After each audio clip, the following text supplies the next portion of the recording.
David Farmer. So this is our first stop. This is Twin Reef. So this is our first snorkeling spot. So after here, we're gonna transfer in the another reef. But here, just to remind you guys, we're not allowed to stand up in the coral, touch anything. Okay? Just only look around. And then be careful to the shallow part because the coral is sharp. So maybe they can cut your skin. So it's not good. Yeah, so we're gonna stay here like 30 minutes. So we have 30 minutes, and then we have a mask there.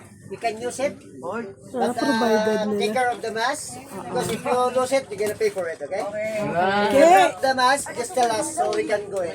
We can go dive and then we can take the mask. Okay? Pwede naman tayo. What about those who don't know how to swim? Ayun ang problema na. Kasi pwede na Tagalog eh.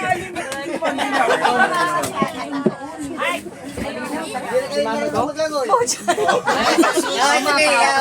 have a ring boy, so those who doesn't know how to swim, we have a ring boy, so they can pull you. Ayun para sa inyo.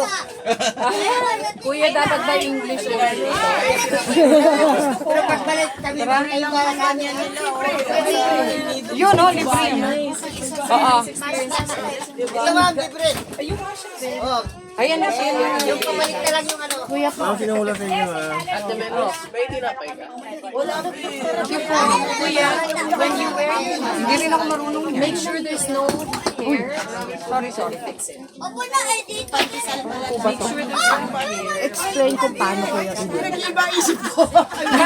Isip. Bakit ma'am? Ay, tutulong ni Kuya. Paano ko yung Hawak ka sa rimboy. Ano yung alon dyan, wala. Hawak ka sa rimboy. Hindi ako malulubog. May... Ma'am, yung ano, yung hindi gaano marunong lang, hawak ko tayo ng ring boy.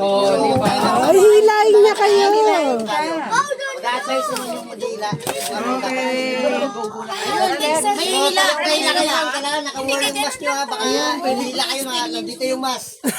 Business yun, hindi yung makikita yung corals. That's nice. Parang lang. Tapos hila. Sa camp talaga na yun. At saka kalmado, oh. Sige, Dok, maliga.